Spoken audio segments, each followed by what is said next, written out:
읽겠습니다. 로마서 16장 5절에서 16절입니다. 주보에는 15절로 나와 있는데요. 5절에서 16절입니다. 로마서 16장 5절에서 16절까지 말씀을 저와 여러분 한 절씩 교독하시고 마지막 16절 합독하도록 하겠습니다. 제가 먼저 봉독하겠습니다. 또 저희 집에 있는 교회에도 문안하라. 내가 사랑하는 에베네도에게 문안하라. 그는 아시아에서 그리스도께 처음 맺은 열매니라. 내 친척이요 나와 함께 갇혔던 안드로니고와 유니아에게 문안하라. 그들은 사도들에게 존중이 여겨지고 또한 나보다 먼저 그리스도 안에 있는 자라. 그리스도 안에서 우리의 동역자인 우르바노와 나의 사랑하는 스구다에게 문안하라.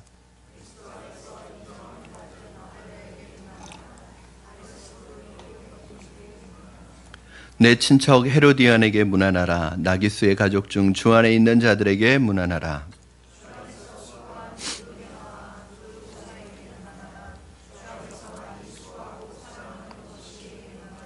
주 안에서 택하심을 입은 루포와 그의 어머니에게 문안하라. 그의 어머니는 곧 내 어머니라.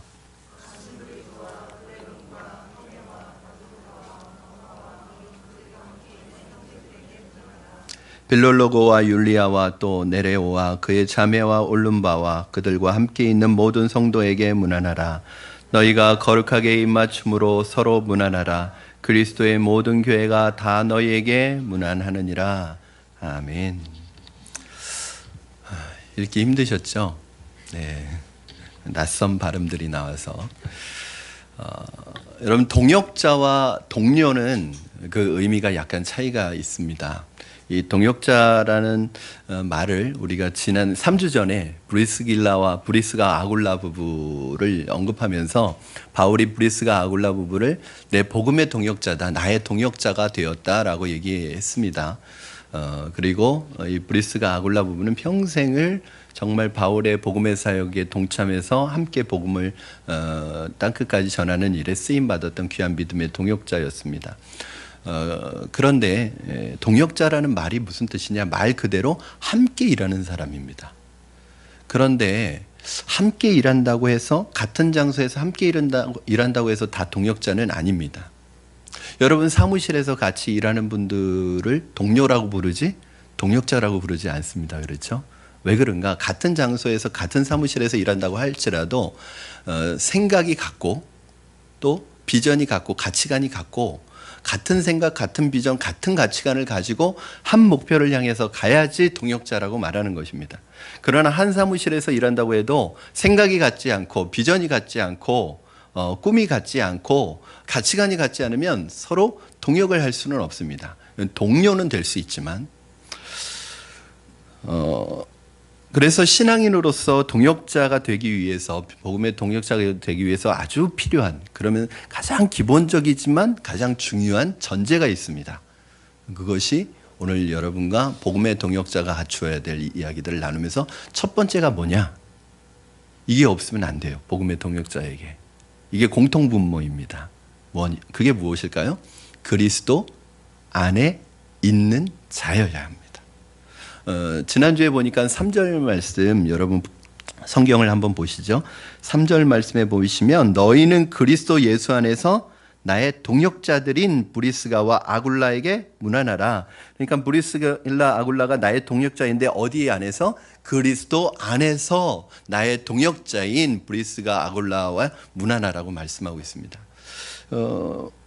이 말이 계속 반복해서 나오고 있어요. 7절부터 13절까지 매절마다 이 말이 나옵니다. 여러분 7절 보시면 7절 마지막 부분에 뭐라고 나와 있죠? 먼저 그리스도 안에 있는 자라 이렇게 말씀하고 있고요. 8절 말씀해 보니까 주 안에서 내 사랑하는 암블리아 주 안에서 9절에서도 그리스도 안에서 우리의 동역자인 우르바노 이렇게 얘기하고 있습니다.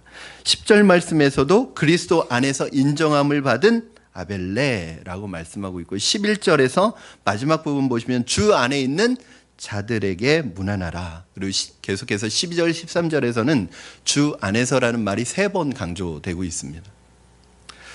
그리스도 안에서, 주 안에서, 예수 안에서 이 말은 바울 신학, 즉 바울의 신앙 고백의 핵심입니다, 여러분. 바울이 이 말을 굉장히 많이 쓰고 있어요. 이게 무슨 뜻인가? 보통 제가 여러분들에게 성경 공부하면서 가르쳐 드렸을 땐 두 가지 의미인데 좀 더 폭넓게 하면은 첫 번째는 그리스도를 만난 사람, 그리스도를 경험한 사람이라는 뜻을 가지고 있습니다. 두 번째는 그리스도 안에 거하는 사람, 그리스도와 동행하는 사람이라는 뜻을 가지고 있습니다. 그리고 세 번째는 그리스도의 복음을 전하는 사람이라는 뜻을 가지고 있습니다. 자, 방금 가르쳐 드렸으니까 한번 해보겠습니다. 첫 번째, 그리스도를 만난 사람, 경험한 사람. 두 번째, 그리스도 안에 거하는 사람, 그리스도와 동행하는 사람. 세 번째, 그리스도의 복음을 전하는 사람. 이 세 가지 뜻을 가지고 있어요. 즉 무슨 뜻이냐면 여러분, 교회의 일꾼, 복음의 동역자가 되기 이전에 가장 먼저 전제가 되어야 될 것은 바로 그 사람이 그리스도 안에 있는 사람이어야 된다는 거예요. 그리스도를 만난 사람이어야 된다는 거예요. 그리스도 안에 거하고 그리스도를 만난 사람이어야 된다. 그리스도를 만나지 못한 사람이 교회의 일꾼이 되면은 교회가 고통을 겪습니다. 만약 어떤 사람이 그리스도를 만나지 못하고 교회 일꾼이 된다면 그는 교회에 대접이나 받고 어떤 계급을 갖는 것으로 착각하는 교권주의에 빠질 수 있습니다. 참 그런 신기한 것들이 있습니다. 교회의 직분이라는 것은 절대 계급이 아닙니다. 최근에 어떤 소그룹에서 만나고 있는 초신자가 있는데 이분이 그런 얘기를 하는 거예요. 목사님, 교회에서는 누가 제일 높아요? 장로님이 높아요? 집사님이 높아요? 교회는 계급이 아닙니다. 계급이 아니라 그거 뭐예요? 그건 섬기는 순서입니다. 그러니까 장로님은 더 잘 섬기라는 뜻이고 교회에서는 그런 계급이 없습니다. 다 똑같습니다. 그렇게 말씀을 드렸거든요. 근데 스스로 교회 다니는 분들 중에 이 직분을 계급이라고 생각하는 분이 있어요. 그렇게 섬기고 아름답게 섬기라고 세워준 그 직분을 가지고 대접받으려고 하고 그것을 누리려고 하고 목에 힘주고 다니려는 어떤 감투로 생각한다면 그것은 무엇이냐면 바로 그것을 잘 못 가르친 거예요. 예수님을 만나지 않은 사람을 사실은 그 직분에 세운 거죠. 그분이 그러시더라고요. 목사님, 제가 우리 삼촌이 교회 장로님인데 술을 너무 좋아하셔가지고 술을 너무 자주 드시다가 이게 상습적으로 너무 자주 드시고 너무 과하게 드셔가지고 그게 이제 교회에 알려져서 목사님한테 몇 번 이렇게 경고를 받았대요. 그런데도 그 술을 못 끊어가지고 장로의 직분에서 잘렸어요. 그러더라고요. 그래서 그래 어떻게 됐어요? 그랬더니 교회 안 나가요 지금. 그러더라고요. 그래서 제가 그렇게 성도들에게 장로라는 직분, 어떤 중직자라는 직분이 사실은 감투가 아니잖아요. 더 성도들을 섬기라고 신앙의 어떤 본이 되라고 세워드린 직분인데 오히려 그런 분을 저는 그 교회도 문제가 있다고 생각해요. 정말 성도들의 삶의 신앙의 모델이 될 만한 분을 세워야 되는 것이라고 생각을 해요. 그분이 그렇게 장로의 직분을 받고 변했던 것이 아니라 그런 분을 이제 세운 거예요. 그리고 또 더 안타까운 것은 교회의 그런 권징이나 치리를 받았다고 해서 그냥 근신하고 자신의 삶을 되돌아보고 더 잘하면 되잖아요. 근데 아예 교회를 안 나간대요. 어느 교회도. 삐져가지고. 저는 그런 분을 세웠다는 것도 좀 의심스럽고요. 여러분, 이게 다 어디에서 비롯된 부분인가? 그리스도를 만나지 않은 분, 그리스도를 경험하지 않은 분에게 그 직분을 드렸기 때문이에요. 여러분, 그 목사도 마찬가지입니다. 그리스도를 만나지 않은, 그리스도를 경험하지 않은 목회자도 있어요. 여러분, 교회에게는 끔찍한 일입니다. 주님을 만난 경험이 없는, 주님을 경험한 적이 없는 목회자, 주님을 경험한 적이 없는 중직자들은 교회에 끔찍한 고통을 줄 수밖에 없습니다. 초대교회 바울 주변에 있었던 그리스도인들은 그리스도를 경험하고 그리스도를 따르고 증거하던 일꾼들이었습니다. 그들은 교회의 일꾼이기 전에 먼저 그리스도를 경험한 그리스도의 사람이었다는 거예요. 3절에 등장했었던 브리스가 아굴라 부부는 바울이 가는 곳마다 함께하며 사역을 도왔고 복음을 전하는 일에 자신의 삶 전체를 드렸습니다. 그들은 복음을 위해서 이사도 했고요. 복음을 위해서 직업도, 복음을 위해서 물질도, 시간도, 모든 것을 복음을 위해서 교회를 세우는데 헌신했습니다. 아굴라 부부가 없었다면 바울의 복음의 사역은 많이 위축됐을 거예요. 여러분 생각해 보세요. 바울이 위대한 건 우리 다 알고 있습니다. 바울이 한 그 업적과 그 복음의 사역은 우리가 다 알고 있어요. 그러나 바울 뒤에 이렇게 수많은 무명의 알려지지 않은 복음의 동역자들이 바울 뒤에서 바울의 복음을 그냥 서포트한 정도가 아니라 동참하고 동역하고 함께 목숨을 걸고 도왔던 이런 믿음의 동역자가 로마서 16장에만 33명이 나타나요. 그러니까 다른 이 로마서 16장에 나타난 33명은 그 로마 교회와 얘기했을 때 이 사람의 이름을 알 수 있는 사람들만 언급한 거예요. 그렇다면 이름도 빛도 없이 복음을 위해서 섬겼던 사람들이 얼마나 많겠어요. 바울 주위에.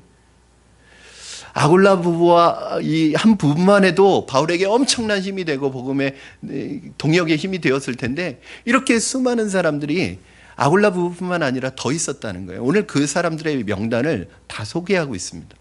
그런데 오늘 여러분에게 33명의 이름을 언급하면서 다 소개는 못 해드려요. 왜? 이분들이요, 여기 말고는 다른 데 기록이 전혀 없어요. 그래서 저도 알 방법이 없어요.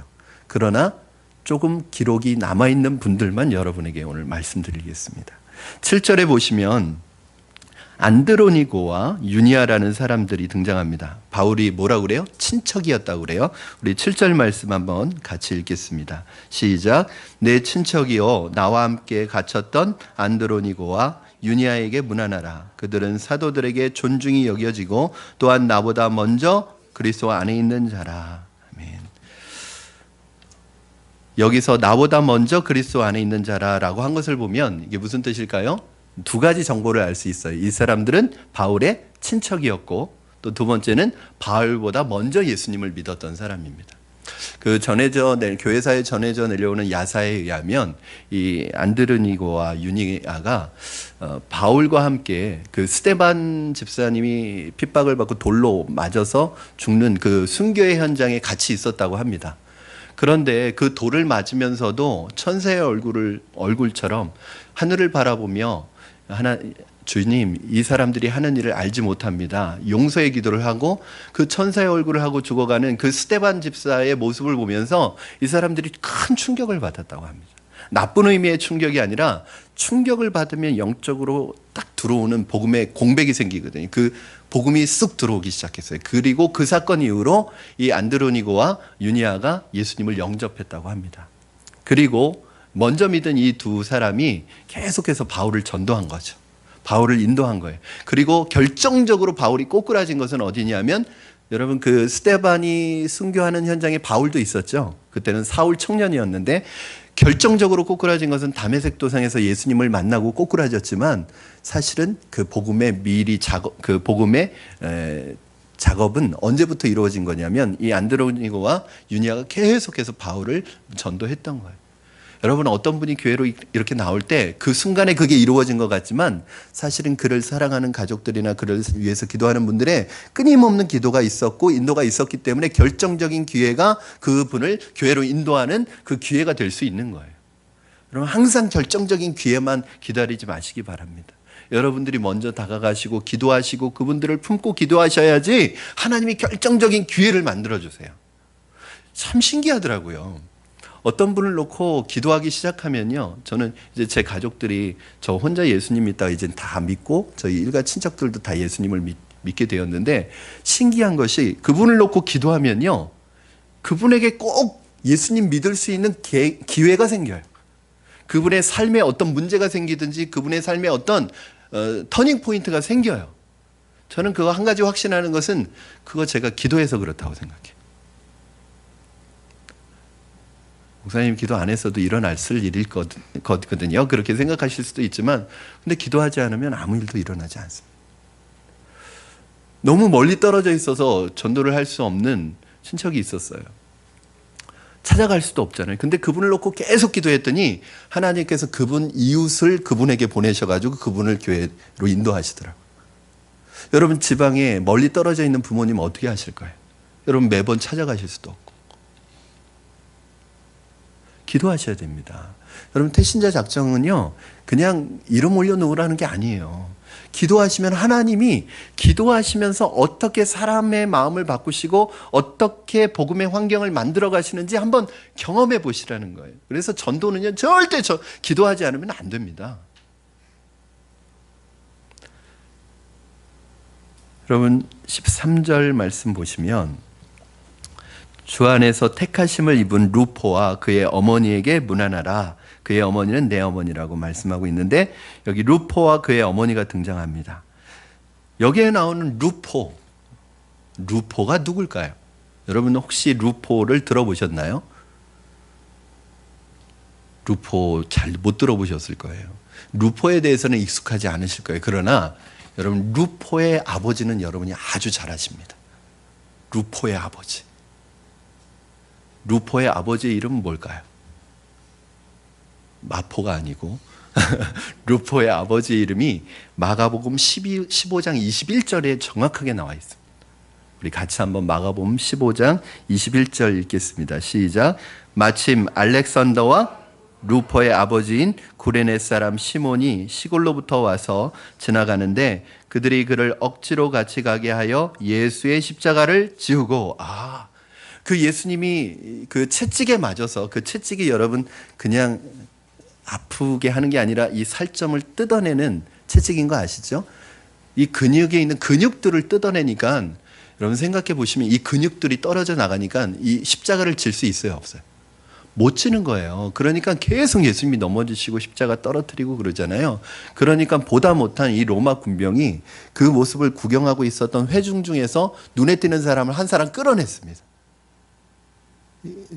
그때 끌어낸 사람이 누구냐면 구레네 시몬이에요. 재수없게 걸린 거예요. 그래서 괜히 십자가 지는 거 구경했다가 그 십자가를 지고 골고대까지 올라가게 생긴 거예요. 그 사람 입장에서는 굉장히 재수없는 일이죠. 그냥 구경하고 있었을 뿐인데 로마 군병이 끌어내서 억지로 십자가를 지고 가게 한 거예요. 여러분 이 사람이 구레네 시몬입니다. 구레네라는 지명이요 보니까 여러분 잘 아시지만 가룟 유다, 구레네 시몬, 막달라 마리아 이런 그 이름 앞에 붙여 있는 게 지명이라는 거 아시죠? 그 지역 사람이라는 거예요. 나사렛 예수 그러면 나사렛 출신이라는 거예요. 이 구레네가 어딘가 봤더니 아프리카예요. 북아프리카 출신의 디아스포라 유대인이었을 텐데 이 흩어져 있는 유대인들도 명절이 되면 6월절이 되면 예루살렘에 모여서 명절을 지키게 돼 있어요. 아마 6월절이니까 이 북아프리카에 살고 있었던 이 시몬이라는 사람이 와서 명절을 지키려고 왔다가 우연히 예수님이 십자가를 지는 모습을 보고 구경하고 있었을 거예요. 그런데 대신 그 십자가를 억지로 지고 올라가는 거예요. 처음에는 막 투덜댔겠죠. 재수 없어. 내가 왜 하필 나야. 로마 군병이 가게 했으니까 어떻게 하지도 못하고 막 그렇게 힘들게 억지로 십자가를 지고 가고 있는데 예수님이 같이 옆에서 따라오고 계시잖아요. 예수님을 십자가를 지고 예수님을 보니까 그분이 보통 범상한 분이 아닌 거예요. 그분의 죽으심, 그분의 십자가가 그냥 평범한 십자가가 아니라는 것을 직감적으로 깨닫게 됩니다. 그리고 이 십자가 골고다 언덕까지 올라가서 예수님이 십자가 지는 장면을 보고 이 사건 이후로 이 구레네 시몬이 예수님을 영접합니다. 그리고 예수님을 자신의 구주로 영접해요. 처음에는 억지로 끌려갔던 사람이었지만 나중에는 자원해서 그리스도인이 됩니다. 그래서 억지로 교회에 끌려 나오는 것도 좋은 일입니다. 감사할 일입니다. 가끔 보면 아내 때문에 겨우겨우 억지로 가정의 평화를 위해서 억지로 끌려 나오시는 남편들이 있는데 그러다가 어느 순간에 예수님을 자신의 주님으로 고백하는 경우를 너무너무나 많이 봤어요. 여러분 억지로 끌려 나오는 것도 복이에요. 그 주님께서 여러분의 마음을 계속 만지시고 계세요. 우리 그 구레네 시몬이 바로 예수님을 믿었고 그 아들에게 영향을 미쳤어요. 그리고 그 아내에게도 복음을 전했습니다. 그리고 이 두 사람이 아주 초대교회에 이 정도 이름이 언급될 정도면 굉장한 복음의 동역자였다는 거예요. 특히 그의 구레네 시몬의 아내, 즉 루포의 어머니를 향해서 바울이 뭐라고 하죠? 루포의 어머니는 내 어머니다 이런 말을 해요. 우리 13절 말씀 한번 같이 읽겠습니다. 13절 시작. 주 안에서 택하심을 입은 루포와 그의 어머니에게 문안하라. 그의 어머니는 곧 내 어머니라. 그럼 바울 사도가 루포의 어머니가 곧 내 어머니라고 고백할 정도로 특별했던 여인이에요. 저도 저를 낳으신 어머니가 있지만 제가 어머니라고 부르는 교회 집사님이 있었어요. 근데 안타깝게도 그 집사님과 연락이 지금 안 돼요. 근데 이 집사님이 어떤 분이냐면 제가 어머니라고 불렀던 이 집사님이 거의 저를 제가 집은 상암동 쪽인데 수색 쪽인데 교회를 성수동으로 다녔어요. 고등학교 때 전도를 받아서. 그러니까 1시간 넘게 가고 그때만 해도 교회 가면 저녁 예배 때까지 있으니까 하루 종일 교회에 있잖아요. 근데 집이 머니까 어디 가서 저녁 먹을 때도 없고 뭐 식사할 때도 없으니까 이 집사님이 데려다 가서 집에서 먹이고 입히고 다 하셨어요. 그리고 제일 중요한 건 이분이 제가 신학교 가도록 도전을 해주셨어요. 형민아, 너 신학교 가라. 너 주님의 부르심이 있는 것 같아. 너 주님 신학교 가서 목사가 되라. 저는 그 생각할 수도 없는 거예요. 왜냐하면 저만 혼자 예수님 믿고 있었거든요. 그런데 이 집사님 때문에 제가 신학을 결심하게 되고 주님께 부르심을 받고 이제 회사를 그만두고 학교에 들어가기 위해서 1년 동안 저는 수능 시험 보고 들어갔습니다. 수능 시험을 준비하는데 그 학원비와 생활비 전체를 저를 위해서 지원해 주셨던 분. 왜냐하면 집에서는 제가 신학교 가는 걸 반대했기 때문에 아무것도 지원하지 않았습니다. 쫓겨나지 않은 게 다행이죠. 그런데 이 어머니께서 1년 동안 저의 학원비와 교통비와 생활비 전체를 부담하셨어요. 제가 오늘 제가 이 목사가 된 것은 아마 그 어머니 때문이었을 거예요. 여러분, 아무에게나 어머니라는 호칭을 붙이지 않습니다. 바울이 이 루포의 어머니에게 내 어머니라고 부르는 것을 볼 때 이 구로네 시몬의 아내이자 루포의 어머니가 사도 바울의 복음의 사역에 얼마나 많은 도움을 주었는지 짐작해 볼 수가 있습니다. 여러분, 잠시 몇 분을 언급했지만 이분들은 어떤 분들이냐면 기본적으로 주 안에 거하는 분들이었습니다. 주님의 안에 있는 분들이었습니다. 이래야지 주님의 일꾼이 될 수 있습니다. 저는 여러분이 그리스도 안으로 들어오시기를 바랍니다. 주님 안에 거하시기를 바랍니다. 왜 그래야 되죠? 중요한 이유가 있습니다. 여러분이 주님 안에 거하셔야 되는 중요한 이유가 있습니다. 요한복음 15장 5절 말씀 같이 한번 읽도록 하겠습니다. 시작. 나는 포도나무요 너희는 가지라. 그가 내 안에 내가 그 안에 거하면 사람이 열매를 많이 맺나니 나를 떠나서는 너희가 아무것도 할 수 없습니다. 너희가 내 안에 거하지 아니하면 너희는 아무것도 할 수 없느니라. 여러분, 내 힘으로 살아가는 것 같아도, 내 힘으로 지금 살고 있는 것 같아도, 그리고 여러분의 평생을 통해서 내 힘 의지하고 인간의 바벨탑을 쌓아도 여러분 인생의 마지막 순간에 그것이 여러분들이 공들였던 그 탑이 한순간에 무너진다면 여러분들의 삶은 어디에 있겠습니까? 사실은 우리가 주님을 배제하고 주님 안에 거하지 않고 하는 모든 일들은 다 바벨탑입니다. 다 무너질 탑입니다. 한순간에 무너질 탑입니다. 여러분의 평생을 걸었던, 여러분의 청춘을 걸었던, 여러분의 재산 전부를 걸었던 그것은 주님 안에서 거하지 아니하고 싸웠던 것은 여러분 한순간에 무너질 수 있는 인간의 탑에 불과합니다. 오늘부터 그렇게 생각하셔야 돼요. 주님 안에 거하지 아니하면 내가 주님 안에서 하지 아니하는 모든 것들은 헛것이고 아무것도 할 수 없습니다. 여러분, 신앙이라는 건 결국 그거예요. 하나님, 내 힘으로 할 수 있는 것이 없습니다. 주님께서 도와주십시오. 오늘 예수님께서, 여러분, 예수님 뭐라고 해요? 너희들이 할 거 아무것도 없다는 거예요. 그냥 내 안에 딱 달라붙어 있으라는 거예요. 내 안에 거하고 있으라는 거예요. 포도나무 가지가 포도나무에 달라붙어 있으면 포도나무를 통해서 주시는 그 양분을 통해서 열매를 맺는 것처럼 너희들이 열매를 맺는 비결은 뭐냐면 그냥 나한테 붙어 있으면 된다. 내 안에 거하고 있으면 된다는 거예요. 근데 왜 계속 너희들끼리 하느냐는 거예요. 왜 네 마음대로 사느냐는 거예요.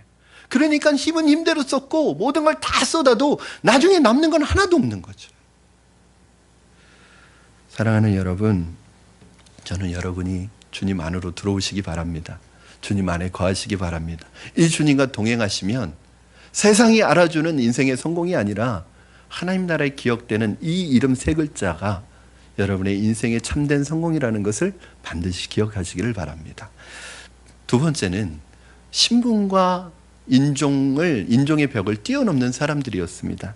로마서 16장에 기록된 사람들을 보면 너무나 다양한 사람들이 예수 그리스도 안에 있는 이 한 공동체 안에서 주님의 몸된 교회를 이루고 있음을 볼 수 있습니다. 여러분, 복음은 능력이 있습니다. 신분도 인종도 학벌도 모든 것을 다 뛰어넘습니다. 여기 33명의 사람들을 보면요, 참 로마 귀족도 있고요, 유대인도 있고 종도 있어요. 신분이 아주 약한 사람. 끝부분에 가면 더디오라는 사람이 나옵니다. 이름이 더디오예요. 더디오라는 이름의 뜻이 여러분 무슨 뜻인지 아십니까? 이게 첫째라는 뜻이에요. 첫째. 이름이 첫째예요. 무슨 뜻일까요? 이 사람은 노예예요. 이름이 없는 거예요. 그렇죠? 그냥 번호를 붙여준 거예요. 첫 번째, 두 번째, 세 번째 이렇게 이름을 붙여준 거예요. 그리고 여기는 흑인도 있습니다. 인종이 다르고 신분이 다르고 남녀노소 이런 모든 다양한 사람들이, 로마의 귀족도 있습니다. 이런 모든 다양한 사람들이 하나가 될 수 있는 곳이 교회 말고 어디가 있습니까, 여러분? 이 세상이 다 끼리끼리 모이는 이 세상의 문화 속에서 이렇게 다양한 사람들이 하나가 될 수 있는 곳이 교회 말고 어디가 있겠습니까? 그래서 교회는 여러분 능력 있는 곳입니다. 복음은 능력 있는 것입니다. 먼저 16장에 나오는 명단에 로마의 귀족들이 나타나는데 10절에 보면 여러분 아리스토블로라고 나옵니다. 조금 공기가 더운 것 같아요. 네. 아리스토블로라고 나오고요. 11절에 보면 여러분 나기수라고 나옵니다. 나기수. 15절에는 네레오라는 사람이 나오는데 이 사람들이 다 로마 귀족들입니다. 아리스토블로는 헤롯 대왕의 손자이면서 당시에 로마에 거주하고 있었던 사람이고요. 나기수는 클라우디오라는 황제의 개인 비서였습니다. 그리고 이 네레오라는 사람은 굉장히 유명한 사람인데요. 여러분 잘 알고 있는 도미티아누스 황제의 시절에 그 황제 밑에서 가장 막강한 권력을 가지고 있었던 그 집정관 홀레비오스 클레멘스라는 집정관의 비서였습니다. 그래서 사실은 이 네레오라는 사람은 지금도 로마 역사나 여러 기록들에서 많이 발견되는데 이 사람이 어떤 이야기를 전해주느냐 하면 AD 95년경에 로마에서 아주 큰 사건이 발생합니다. 이 AD 56년이면 도미티아누스 황제가 기독교를 가장 핍박을 많이 했던, 그래서 기독교 핍박을 했던 그 로마 황제 중에서 아주 가장 강력하게 기독교를 핍박했던 이 시기에 그 사도 요한이 반모섭에 유배 가서 요한계시록을 쓰던 그 시절입니다. 그러니까 그렇게 기독교 핍박이 아주 그 심했던 그 시대 때에 이 도미티아누스 황제 밑에 있는 아주 막강한 힘을 가지고 있었던 사람들 중에 크리스찬들이 있다는 소문이 퍼지기 시작했어요. 그러면 말도 안 되잖아요. 그 지금 도미티아누스 황제가 이 그리스도인들을 잡아서 죽이고 있는 이런 살벌한 그런 상황 속에서 로마의 귀족 중에 예수님을 믿고 있는 사람들이 있다는 소문이 퍼지기 시작했어요. 그리고 얼마 후에 그 예수님을 믿는 크리스찬들의 명단이 딱 발표됐는데 거기에 누구의 이름이 있었냐면 훌레비우스 클레멘스라는 그 로마 황제 도미티아누스의 황제의 바로 밑에 있는 막강한 권력을 가지고 있었던 이 집정관이 바로 크리스찬이었다는 게 발견이 됐어요. 이게 어떻게 되냐? 사람들이 아주 충격을 받았습니다. 어떻게 그럴 수가 있는지. 그런데 조금 시간을 거슬러 올라가서 이 훌레비오스 클레멘스라는 사람의 아버지가 굉장히 유명한 사람입니다. 이 훌레비오스 사비누스라는 사람인데 이 사람이 어떤 사람이냐면 여러분 AD 64년경에 로마의 네로 황제가 로마 도시에 불을 질러놓고 이 좀 정말 정신 이상자입니다. 이 시를 쓰는데 시의 영감을 얻기 위해서 불을 질러놓고 방화를 해놓고 그 불을 보면서 시를 쓴 거예요. 정말 정신이 이상한 사람이죠. 그러고 나니까 이 모든 그 분노가 누구에게 집중될게 그런 거 있잖아요. 심증은 가는데 물증이 없는 거. 그러니까 이게 네로가 한 짓이라는 게 심증은 있는데 물증이 없는 거예요. 그러니까 이 네로 황제가 그 모든 누명을 누구에게 씌우냐면 그리스도인들에게 다 뒤집어 씌웁니다. 그리고 대대적인 그리스도인들이 핍박이 시작돼서 그 그리스도인들이 수천 명의 크리스천들이 잡혀오고 그리고 그들이 원형 경기장에서 사자의 밥이 되고 화형식에서 죄로 변하는 그런 형을 받게 됩니다. 그런데 이 클레멘스가 원형 경기장에서 사자의 밥이 돼서 이 갈갈이 찢겨지는 이 사람들, 그리고 화형식에서 불로 태워져서 연기로 하늘로 올라가는 이 사람들의 모습을 보고 충격을 받은 거예요. 사실은 로마 사람들이 그 원형 경기장에 크리스찬들을 몰아넣고 맹수를 풀어놓고 기대했던 건 뭐냐 하면 어떤 재미를 느끼려고 했냐면 이 사람들이 죽어가면서 나 예수 믿는 거 부인합니다. 너 거부합니다. 살려주세요 하고 빌기를 바랬는데 이 사람들이 사자에게 찢기면서 죽어가면서 하늘을 보면서 하나님을 찬양하면서 죽어가는 거예요. 그 화형식장에서 그 죄가 되고 그 불에 몸이 타는 그 상황에서도 찬송을 부르면서 죽어가는 이 모습을 보고요, 수많은 로마 사람들이 충격을 받은 거예요. 그때 이 클레멘스가 그런 생각을 했다.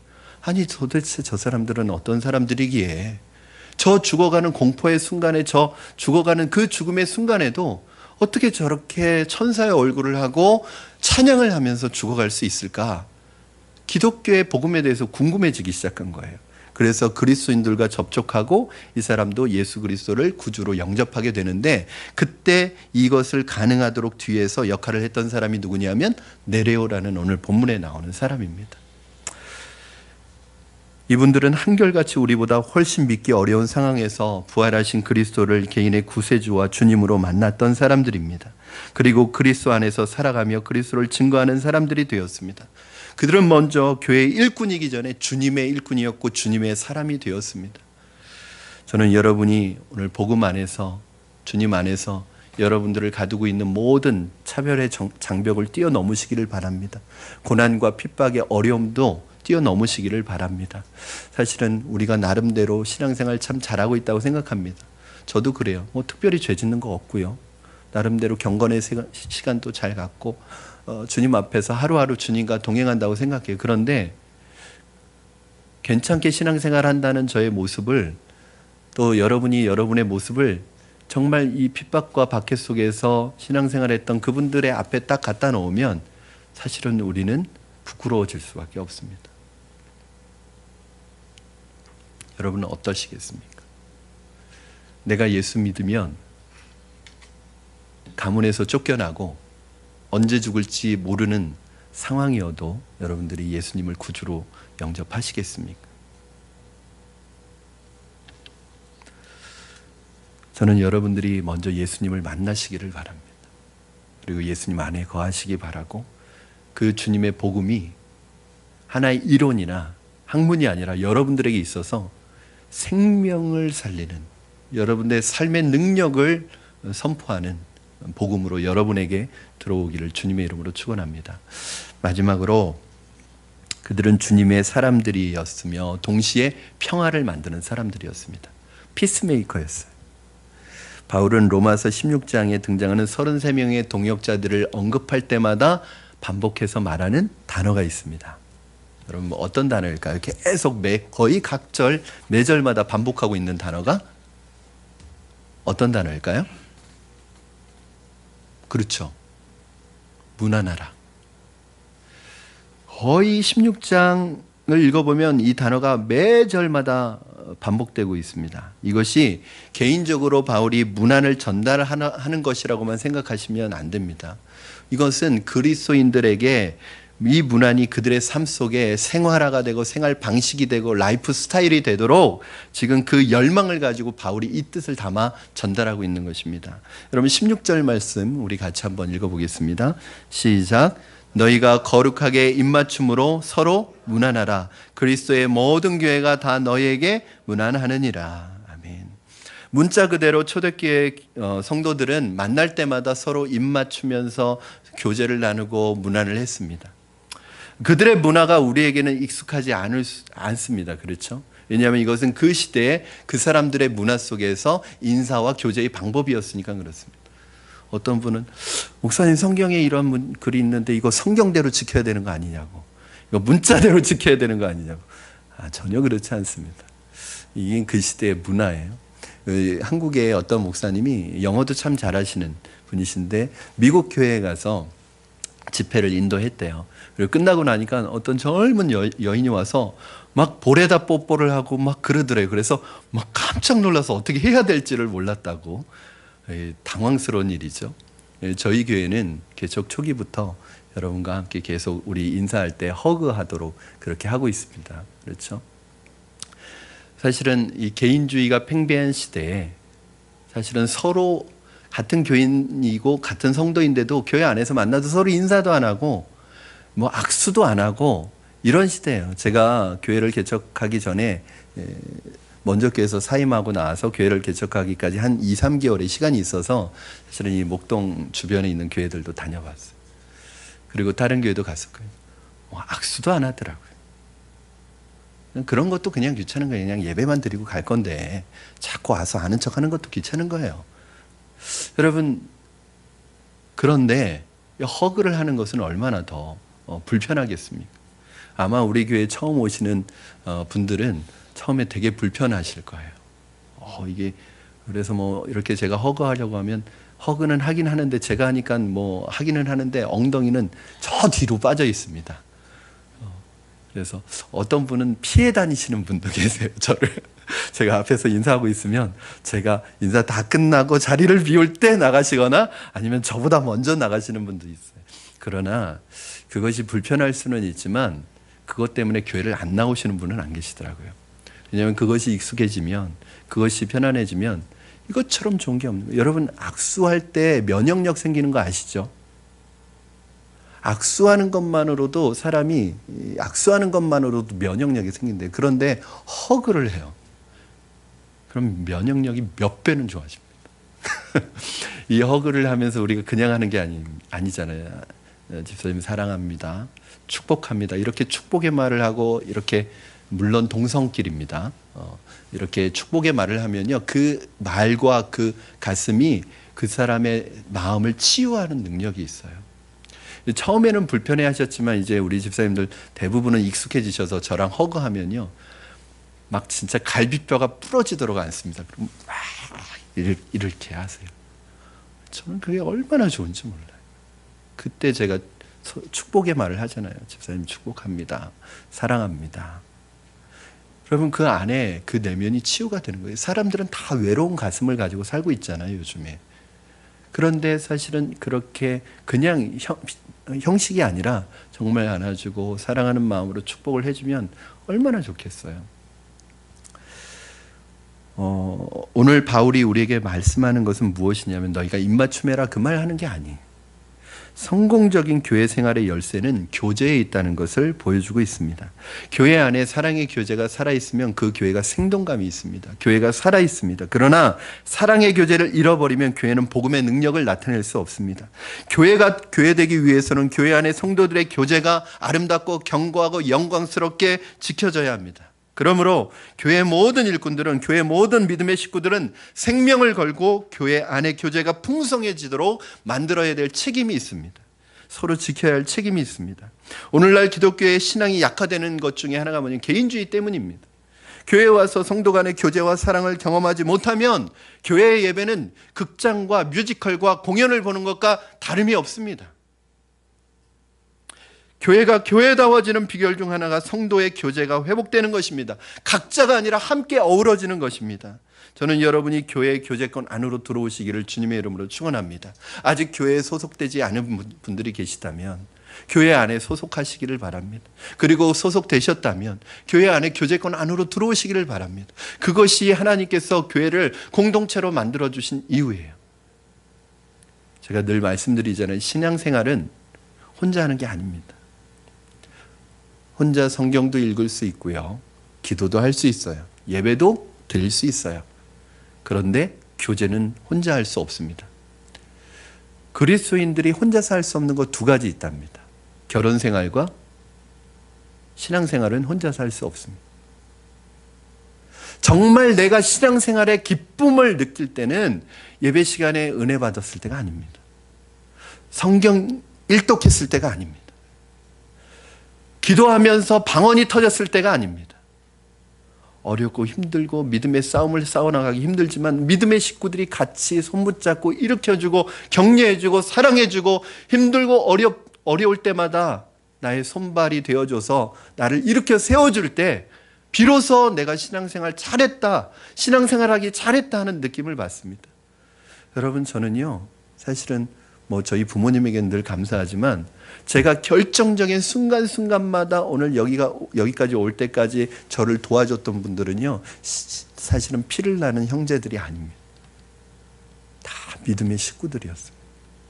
저를 신학교로 보낸 분도, 저에게 예수님을 전해준 분도, 그리고 신학교 공부를 마칠 수 있도록 저를 뒤에서 후원해 주신 분도 다 저희 가족이 아니었어요. 목사가 될 때까지 저의 동역자가 되어준 분들 다 믿음의 식구들이에요. 사랑하는 여러분, 다시 한번 부탁드립니다. 신앙은 혼자 신앙생활을 할 수 없습니다. 교제권 안으로 들어오셔서 함께 용기를 내십시오. 어떤 분은요 교제권 안으로 못 들어오셔서 제가 물어봤어요. 왜 그러시는 거예요? 두렵대요. 사람에 대한 상처가 있는 거예요. 또 상처받을까 봐 두렵대요. 제가요 우리 청년들 지도하면서 제일 많이 듣는 게 뭐냐면 남자친구랑 헤어지면 결혼 안 한대요 이제. 그러면 처녀가 결혼 안 한다는 말 중에 3대 거짓말 중에 하나죠. 근데 왜 그러냐 하면 상처 때문에 그래요. 남자 만나면 또 상처받을까 봐. 근데 그 상처를 극복하지 않으면 결혼할 수 없습니다 진짜. 그러니까 상처받는 걸 두려워하면 절대로 새로운 진짜 사랑을 할 수 없습니다. 마찬가지로 교회 안으로 들어올 때 사람에게 받을 상처가 두려우면 교회 안에서 누리는 성도의 참된 교제를 경험할 수 없습니다. 그러니까 사랑은 용기 있는 자가 쟁취하는 거예요. 누리는 거예요. 브리스가 아굴라 부부를 비롯하여 수많은 사람들이 바울의 동역자가 되어 그들의 삶을 바울과 함께 했다는 것이 놀라운 거예요. 바울의 동역자들의 삶을 보면 복음과 교회를 위해 그들의 삶 전체를 바울과 함께 하였습니다. 이것이 동역자와의 관계에 있어서 굉장히 중요한 거예요. 그러면 어떻게 바울을 위해서 이 사람들이 이렇게 신실한 동역자가 되어줄 수 있을까요?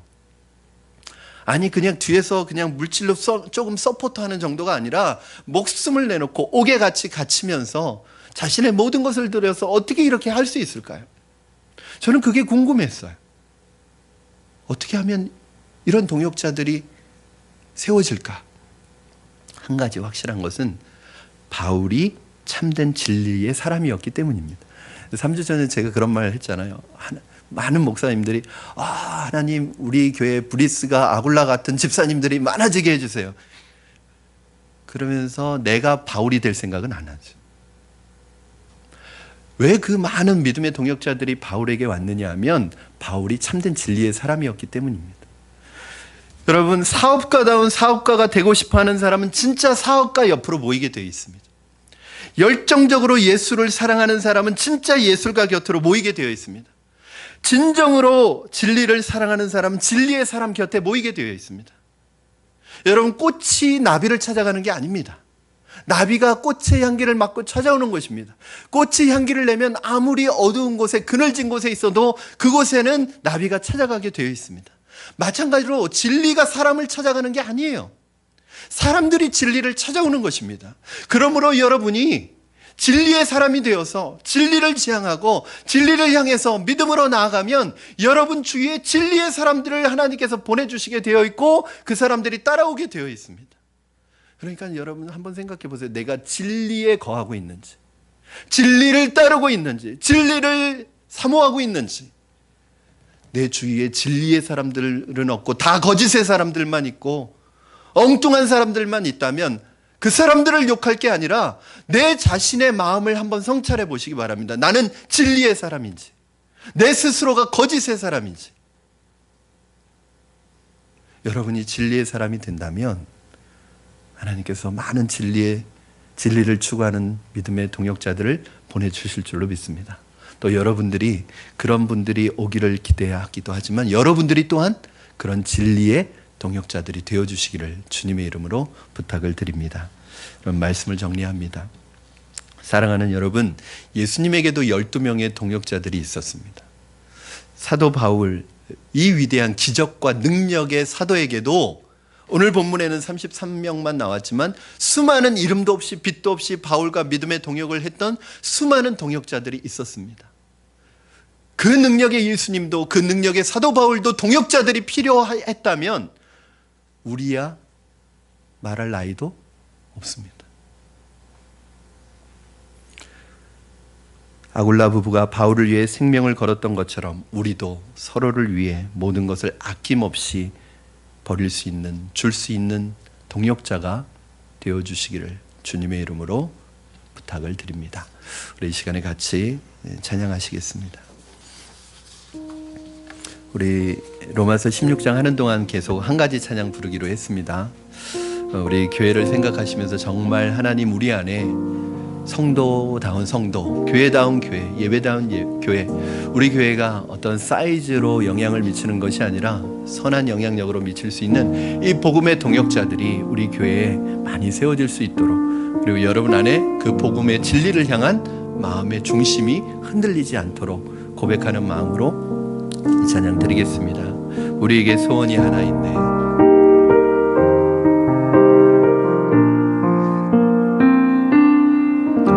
우리에게 소원이 하나 있네. 주님 다시 오실 그날까지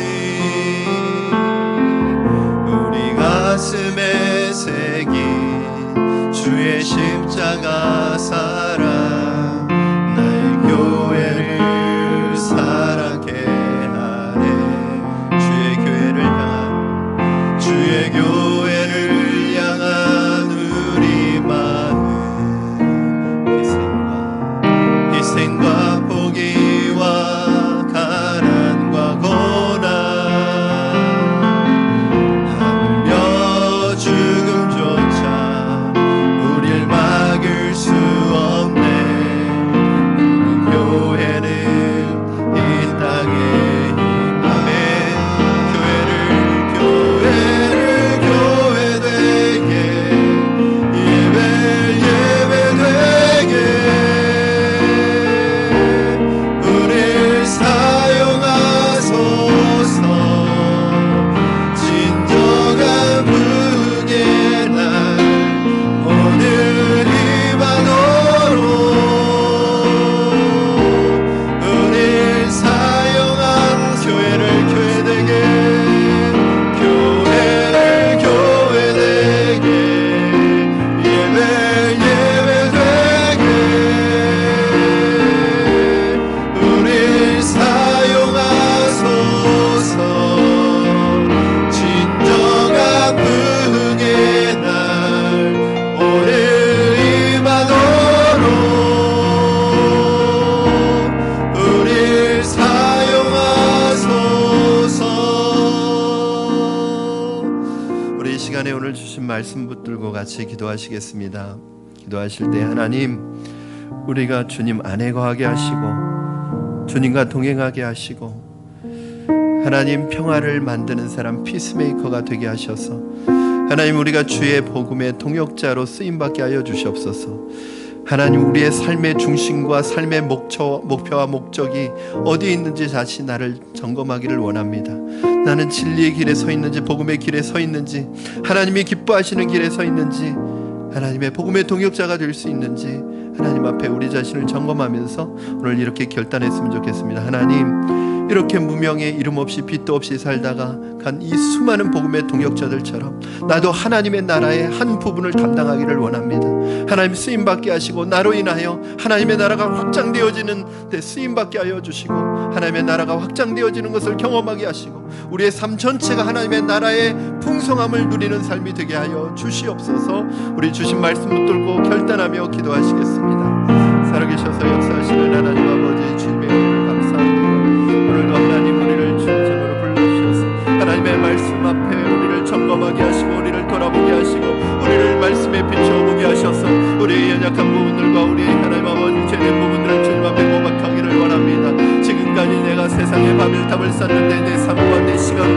내 물질과 나의 모든 것을 하나님 아버지 헌신해 왔다면 이제 나의 헌신의 대상을 바꾸려 하나님께로, 주님께로, 하나님의 나라를 위하여 수고하는 복음의 동역자가 되기를 원합니다. 우리의 삶을 주님 변화시켜 주시옵소서. 우리의 삶을 통하여 선한 믿음의 영향력들이 우리의 가정에, 우리 주위에, 우리 직장에, 우리 이웃에 흘러갈 수 있도록 우리를 사용하여 주시옵소서. 오늘 내가 주님의 복음의 동역자가 되기를 원합니다. 주님 나와 함께하여 주시고 나를 들어 사용하여 주시고 하나님 나라를 위하여 쓰임받게 하여 주시옵소서. 역사하여 주시옵소서. 살아계신 하나님, 우리의 삶의 중심을 하나님 잃어버리고 살 때가 많이 있습니다. 하나님, 이름 없이 빛도 없이 자기에게 맡겨진 그 부분에서, 영역에서 하나님의 나라를 위하여 아름답게 헌신했던 수많은 무명의 성도들, 그리고 하나님 알려지지 않은 빛도 없이 이름도 없이 하나님 앞에 쓰임받았던 그들로 인하여 오늘 우리가 예수 그리스도를 받고 복음을 받아 이렇게 하나님의 백성이 된 줄로 믿습니다. 하나님, 우리가 받은 이 사랑의 빛, 하나님 받기에만 급급한 것이 아니라 이제 흘려보내는 복음의 동역자들이 되게 하시고 복음의 일꾼들 되게 하여 주시옵소서. 우리를 통하여 하나님, 우리 주변에 있는 우리 가족들, 우리 이웃과 우리 직장과 우리의 친구들이, 우리의 부모들이, 우리 가족들이 하나님 선한 복음의 영향력 안에 놓이게 하여 주시고 그들도 예수 그리스도의 복음의 능력에 사로잡히는 사람들, 복음의 일꾼들 될 수 있도록 축복하여 주시고 우리를 사용하여 주시옵소서. 우리로 하여금 피스메이커가 되게 하시고 우리가 가는 곳마다 상처가 아물게 하여 주시고 슬픔이 기쁨으로 바뀌어지게 하시고 마음속에 있는 모든 아픔과 고통이 예수 그리스도의 은혜로 말미암아 복음의 능력으로 말미암아 치유되고 회복되어지는 것을 경험하게 하여 주시옵소서. 감사드리며 예수님의 이름으로 기도드리옵나이다.